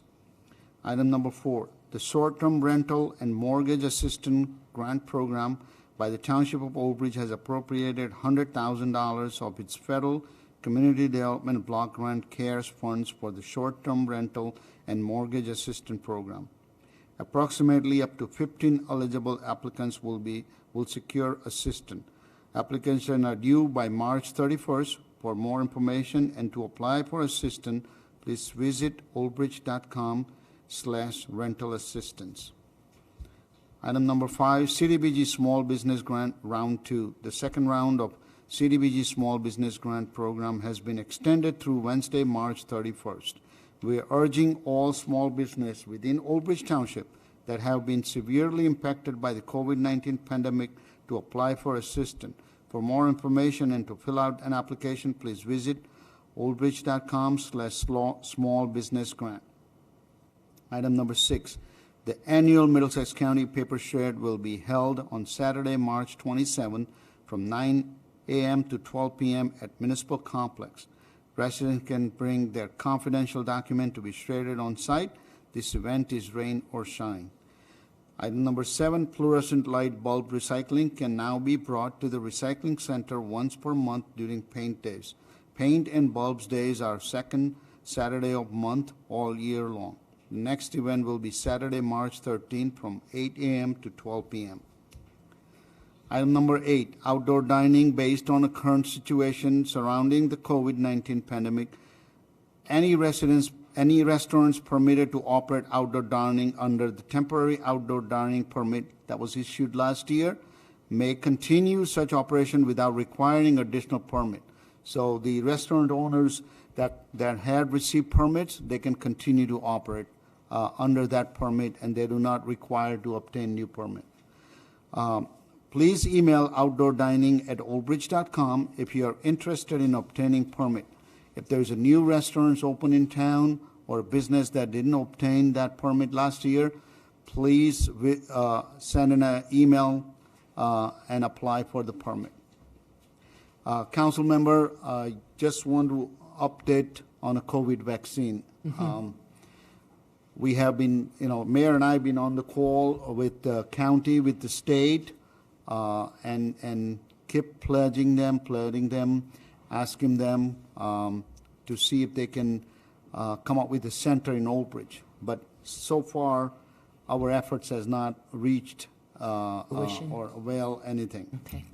But we were fortunate that our local hospital, Hackensack Meridian, has come forward in assisting us while it is very small ways. We have been able to provide about 50 residents of the township over age of 65, particularly senior members, last week, and we'll probably have another 50 residents this week. Anyone knows any residents would like to, be part of that? Please submit their information to us, and we'll try to accommodate. Right now, we're working with Chisquake Village, Manor, and Ticetown facility, and we have collected the names from them, and we are sending those lists to the hospital to see what they can accommodate. There is no guarantee week to week we can do it, but we are making a progress and helping as many as we can. So it's very limited, only 50 people that we can accommodate a week, because our request to state has got nowhere to provide hospital additional allotment for Albridge, dedicated to Albridge. Until that happens, we cannot, do more. And Mayor and I, while we're pleased that we have done somewhat small scale, we're going to continue to try and push and to see if we can get a facility in Albridge or work with the hospital. The state can work with hospital and provide vaccination to the Albridge residents.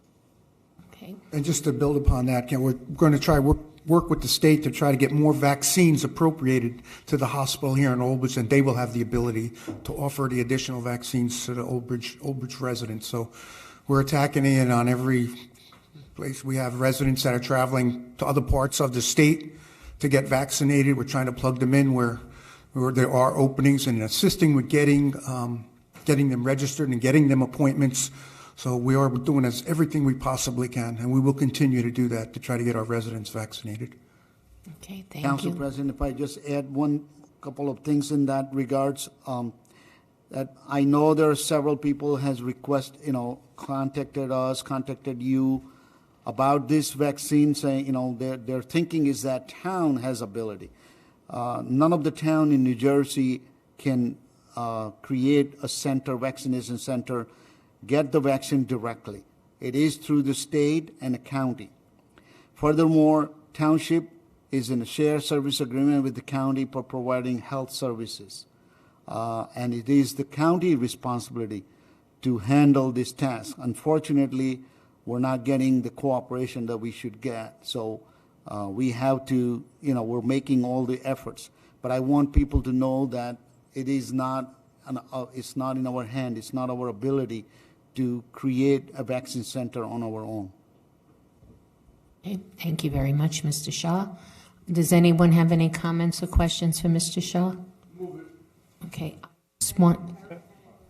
Yeah, go ahead. So, Mr. Shaw, I just have just two quick questions. One on the vaccine site. So you mentioned a couple of the senior facilities and residences. Are you also reaching out to like Plaza Grand and other places around town as well? Yes, we are reaching out to all those facilities that in town with the seniors population. Unfortunately, we have right now we only can do 50 a week, the way it looks like. So we're limited. As we finish a facility, we're going to approach the next facility, and we'll try to help them. It is very difficult when you only have 50 vaccine a week, and we have a senior population in town probably close to 10,000. So, and the other thing is that we have asked the county to see if they can provide us any kind of statistic of how many township residents has already been vaccinated. Because, since the vaccine program started, the population over 65 are eligible. But they have not been able to provide that information either. Okay.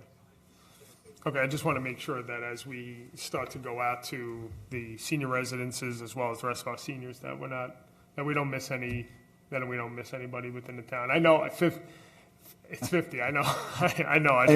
I was even reluctant to announce anything because we are so limited in our ability to assist people.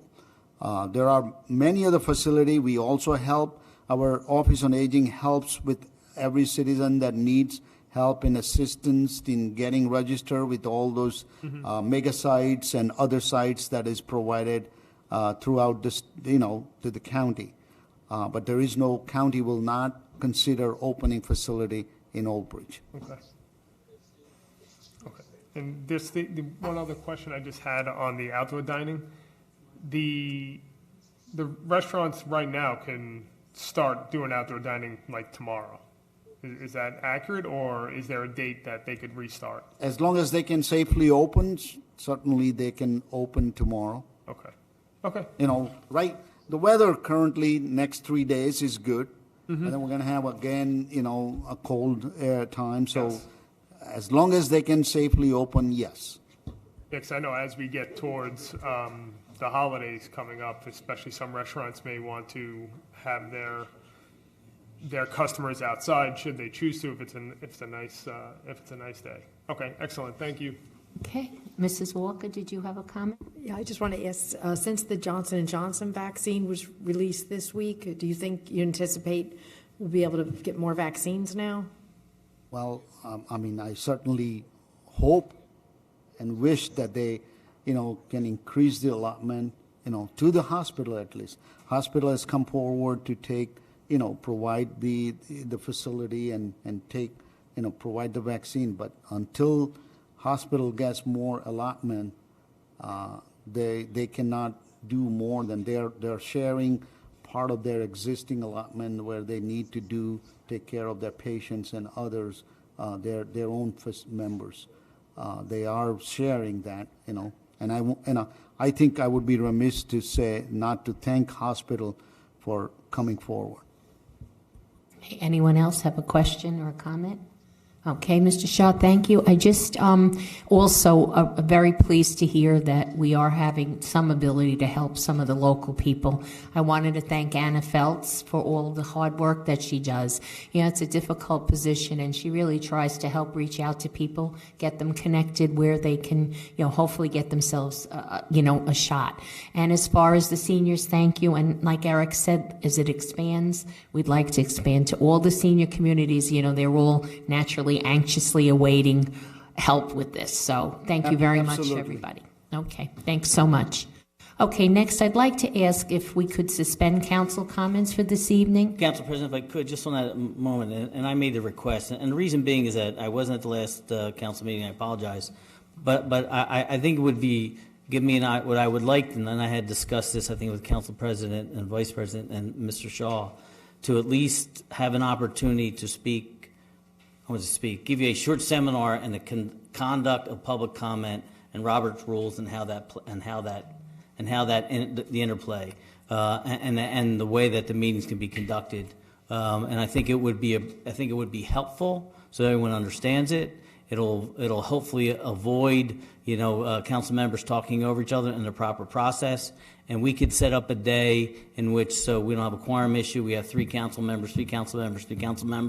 I'll be present. We'll have that discussion to the extent some people have to call in, I think would be appropriate.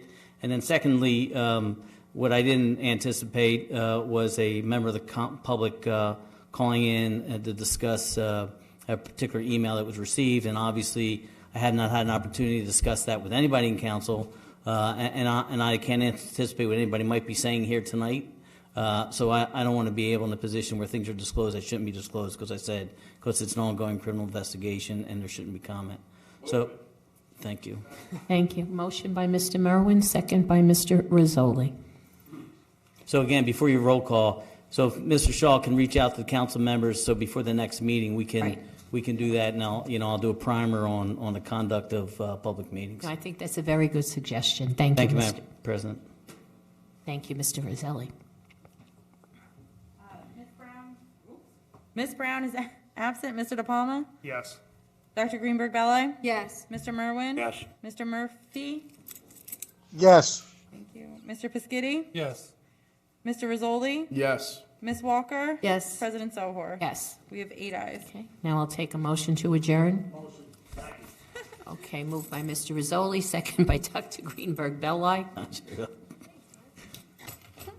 Ms. Brown is absent. Mr. De Palma? Yes. Dr. Greenberg Belli? Yes. Mr. Merwin? Mr. Murphy? Yes. Mr. Piscitty? Yes. Mr. Rizzoli? Yes. Ms. Walker? Yes. President Sohor? Yes, We have thank you 8 very ayes. much.